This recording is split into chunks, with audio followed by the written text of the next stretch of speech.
Salut à tous, ici Craft. Alors, je vous laisse deviner, fiction ou réalité?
Eh bien non, c'est pas la réalité, c'est de la fiction.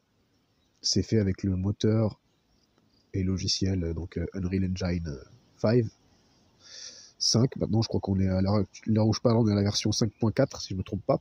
Donc ici, je vais vous faire un rapide descriptif en fait, de la puissance, les capacités en fait de ce moteur de jeu. Enfin, c'est plus qu'un moteur de jeu, c'est un moteur graphique, hein.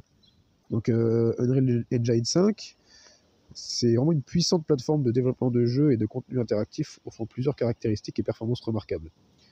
Alors déjà, donc, en fait, ça marche, il y a plusieurs comment dire, extensions, en fait, plugins, je sais pas comment on dit, dans ce moteur. Donc il y a Nanite. Donc c'est une technologie révolutionnaire de rendu des géométries qui permet de manipuler des millions, voire des milliards de polygones. C'est ça qui fait le rendu justement aussi réaliste. De polygones dans une scène sans compromettre les performances. Ensuite, il y a Lumen. Ça, il y a plein de vidéos, hein, qui montrent la différence avec Lumen ou sans Lumen. Ou bref, il y a le ray tracing aussi. Un système de rendu de l'éclairage entièrement dynamique, donc ça c'est Lumen, qui simule de manière réaliste donc les interactions entre la lumière et les surfaces. En fait, ça ressemble un peu c'est un peu l'équivalent c'est un peu le ray tracing dans les jeux vidéo, hein, offrant des environnements plus immersifs et réalistes. Ensuite, il y a World Partition. Cette fonctionnalité divise automatiquement le monde en cellules gérables, permettant une échelle de jeu massive avec une efficacité de chargement et de streaming optimisée. En 4, il y a l'animation et cinématique. Unreal Engine 5 propose des améliorations significatives dans les capacités d'animation, y compris le système de capture de mouvement motion warping, ainsi que des outils avancés pour la création de cinématiques époustouflantes. Temps réel et interactivité, grâce à sa capacité à gérer les environnements et des effets complexes en temps réel, Unreal Engine 5 permet aux développeurs de créer des expériences interactives immersives sans compromis sur la qualité visuelle, bien sûr. Et en dernier, donc, il y a la compatibilité multiplateforme, ça c'est vraiment génial. Donc UE5 prend en charge une large gamme de plateformes, y compris les PC, les consoles de jeux, les appareils mobiles et les réalités virtuelles aussi, oui, offrant ainsi une flexibilité maximale aux développeurs. Et en plus de ça, il est multisystème aussi, ça veut dire que vous pouvez l'utiliser sur Windows. Alors macOS, je crois que c'est moins quand même. Mais en tout cas, sur Windows et sur Linux, sur tous la plupart les plus grosses distributions Linux, vous pouvez l'installer dessus, hein. Alors à la base, c'est plus fait pour du Windows, mais je vous assure que ça fonctionne sur du Linux aussi. Par exemple, sur de la Manjaro Linux, sur de l'Ubuntu. Voilà. Bon, après, il faut voir la configuration PC qui va avec. Je vais vous en parler après. Donc, en résumé, Unreal Engine 5 repousse les limites de la création de contenu interactif en offrant des outils avancés, une qualité visuelle exceptionnelle et des performances impressionnantes, ouvrant de nouvelles possibilités créatives pour les développeurs de jeux et les créateurs de contenu. Alors vous imaginez bien que ce genre de logiciel, voilà, avec ce que vous pouvez voir à l'écran là, le rendu réaliste que l'on peut en tirer, vous imaginez bien qu'entre de mauvaises mains, euh, vous imaginez bien ce que ça pourrait faire. Donc là, je vous ai fait une petite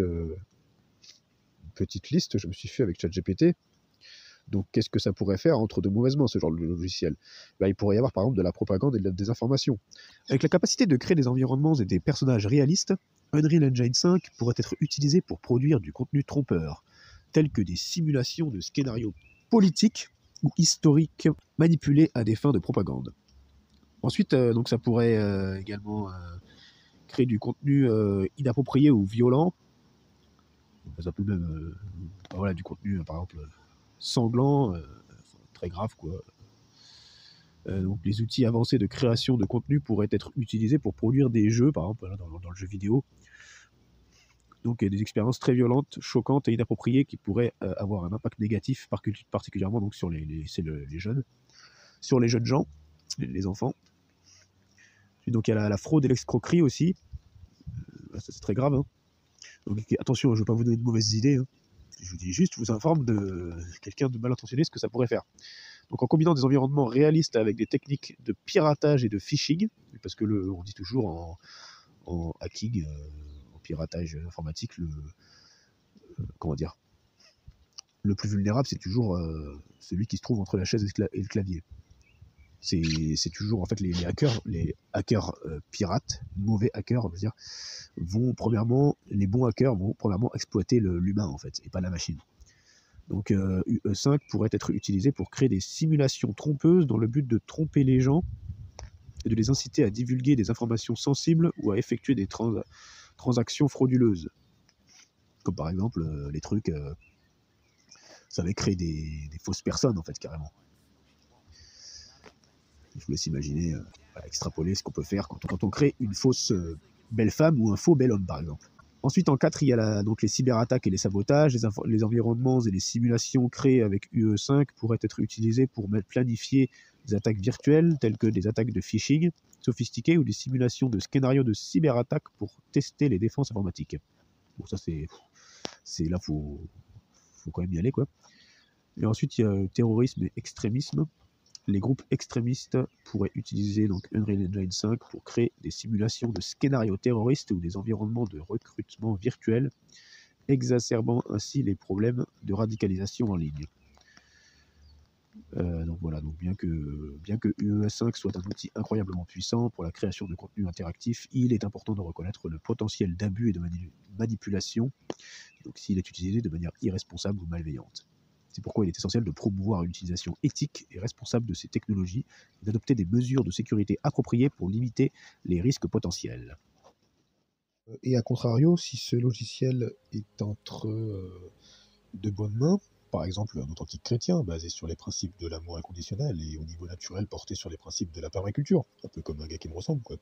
Eh bien ça donnerait par exemple du contenu éducatif et voilà, éduqué à la sensibilisation. Les créateurs pourraient utiliser UE5 pour développer des expériences éducatives immersives qui sensibilisent aux enjeux sociaux, environnementaux et culturels, encourageant ainsi la compassion, la compréhension et le respect. Également la conscience environnementale, en utilisant les capacités de rendu réaliste de ce logiciel, des simulations de pratiques agricoles durables basées sur les principes de la permaculture pourraient être créées, aidant à promouvoir la conscientisation et l'adoption de modes de vie respectueux de l'environnement. Des jeux éducatifs et ludiques aussi, qui pourraient être développés pour enseigner des valeurs positives telles que la coopération, la résolution de problèmes et le respect, bien sûr, tout en offrant une expérience divertissante et engageante. Œuvres artistiques et narratives inspirantes, oui, les créateurs pourraient utiliser ce logiciel, Unreal Engine 5, pour raconter des histoires inspirantes et artistiques qui célèbrent l'amour, la diversité et l'harmonie avec la nature, par exemple, offrant ainsi une source d'inspiration et d'élévation spirituelle. Donc, je rappelle, la vraie spiritualité, elle est en Christ, mes amis.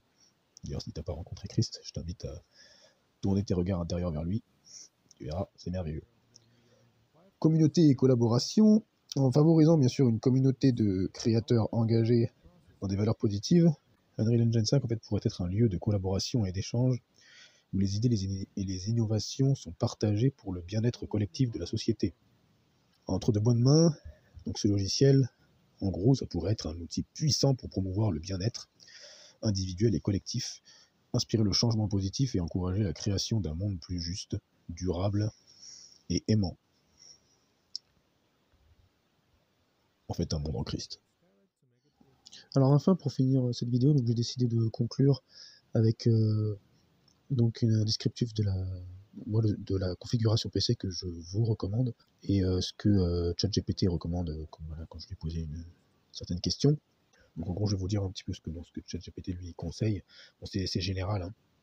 C'est général. En gros, je lui ai posé la question. Donc, quelle configuration me recommandes-tu alors pour faire de la création, par exemple, de paysages rendus ou rendus, tu vois, réalistes et du jeu vidéo sur UE5. Donc là, lui, il me conseille un processeur donc AMD Ryzen 7, donc de série 7, série 5800X ou Intel Core. Alors moi, je vous conseille pas du tout Intel pour la résolution, tout ce qui est rendu 3D, tout ce qui est le rendu 3D, la conception 3D ou même le jeu vidéo, le mieux c'est les processeurs AMD aujourd'hui, hein, depuis 2015-2016 environ, ils ont largement dépassé les Intel. Les Intel c'est bien pour tout le reste en fait, pour aussi plus les choses liées au hacking.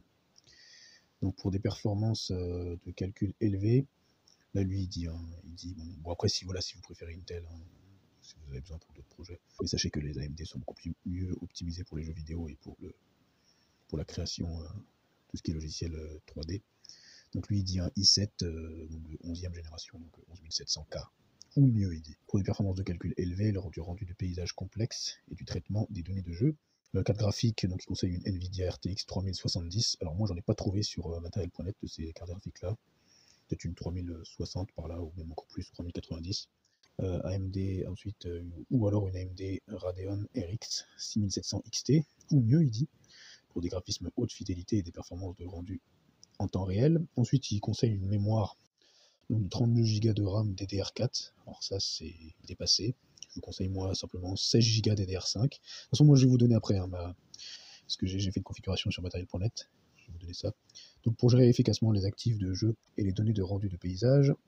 Donc le stockage, le mieux, bien sûr, c'est un SSD en NVMe, hein, vous savez, en M.2, il dit 1 Teraoctet, voilà, pour les temps de chargement rapide et un accès rapide aux données du projet. Ensuite, voilà, une alimentation au moins de qualité, au moins de 650 watts. Donc voilà, après refroidissement, voilà, faut que ce soit bien refroidi. Forcément, la carte mère, il faut qu'elle soit compatible avec tous les composants, et voilà, le boîtier, il faut qu'il soit bien assez spacieux et bien refroidi, bien aéré surtout. Donc pas en prenant en compte donc un budget qui serait, je dirais, économique en fait, qui soit pas trop gourmand. Vous verrez, c'est de moins de 700 €. Et donc en enlevant les composants de stockage, en fait, en prenant juste les composants essentiels pour faire tourner, donc avoir un rendu comme je vous l'ai montré là, comme je vous le montre sur les images à l'écran, eh bien, moi je vous conseille donc sur matériel.net, donc un AMD Ryzen 5 8006, donc de série 8600G. Pourquoi celui-ci? Parce qu'en fait il est très très performant, il peut monter jusqu'à 5 GHz en turbo, et en plus de ça, donc c'est un processeur avec une puce graphique très performante, et il est pas cher, il a un très bon rapport qualité-prix, il est à 222 €. Ensuite, au niveau de la carte mère, donc ce qu'il faut, c'est une MSI Pro B650M M-B. Pourquoi? Parce qu'elle est pas chère et elle a tous les chipsets, tous les composants, en fait, les caractéristiques nécessaires pour aller avec, voilà, prendre en compte les différents composants que je vais vous montrer là. De toute façon, il n'y en a plus que deux. Ensuite, au niveau des barrettes de RAM, je ne vous conseille pas de la DDR4, mais de la DDR5, et vous n'avez pas besoin de 32 Go, comme je vous disais, parce que ChatGPT, bon, il est un peu arriéré. Alors, si vous êtes en DDR4, bien sûr, si vous choisissez de la RAM DDR4, je vous conseille 32 Go.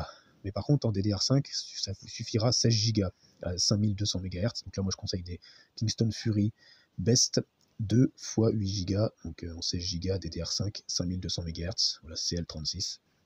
Ça coûte 84 €, je crois, les deux barrettes de 8 Go, c'est vraiment très bon marché.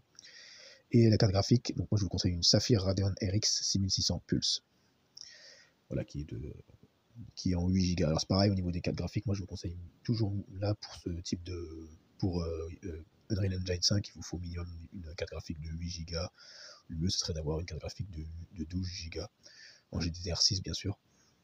Mais après, il faut toujours regarder au niveau de la puissance, tout ça, voir si elle accepte aussi le ray tracing. Voilà, le mieux, c'est d'avoir une carte graphique qui accepte le ray tracing. En plus, ça là, elle est compatible avec les processeurs AMD.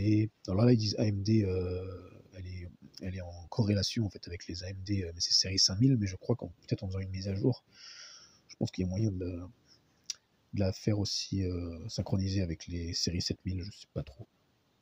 Enfin voilà. Bon là, ce serait plutôt un série 8000 d'ailleurs, le processeur que je vous ai dit.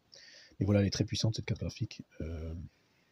Elle a également donc elle monte jusqu'à 2491 MHz, hein, fréquence boostée. Alors en plus elle n'est pas overclockée, donc on peut aller encore plus loin. Donc mémoire 8 Go, elle a donc, interface mémoire 128 bits, fréquence mémoire vidéo elle a 14 000 MHz, donc GDDR6. Processeur de flux 1792, donc c'est vraiment pas mal. Et ensuite voilà, elle accepte donc la résolution en jeu optimale, donc la Full HD, HD Ready, voilà, résolution 4K oui, la réalité virtuelle oui, il y a juste la compatibilité Virtual Link. Et après bon, le seul petit bémol moi je trouve c'est qu'elle a un port HDMI et 3 ports DisplayPort. Moi, personnellement j'utilise pas le DisplayPort, j'ai jamais utilisé. Voilà, bon, maintenant c'est la mode on va dire. Donc voilà, c'est tout pour cette vidéo. J'espère que ça vous aura plu, que cette petite configuration vous aura bien aidé. En sachant que là, pour ces 4 composants-là, il y en a pour... Ah oui, 748 € quand même, mais vous avez moyen de faire un peu moins cher. Hein. J'ai peut-être un peu abusé parce que même par exemple le processeur AMD Ryzen 5 8600G, vous pouvez prendre un Ryzen 5 7700 par exemple, 7600, je ne sais plus, qui coûtera moins cher. Donc vous pouvez arriver à moins de 700 € normalement. Voilà. Vraiment, soyez encouragés, fortifiés. Et donc si vous utilisez Unreal Engine 5, n'oubliez pas, faites-le selon les principes du royaume de Dieu. Voilà, que Christ soit pleinement formé en vous. Allez, ciao.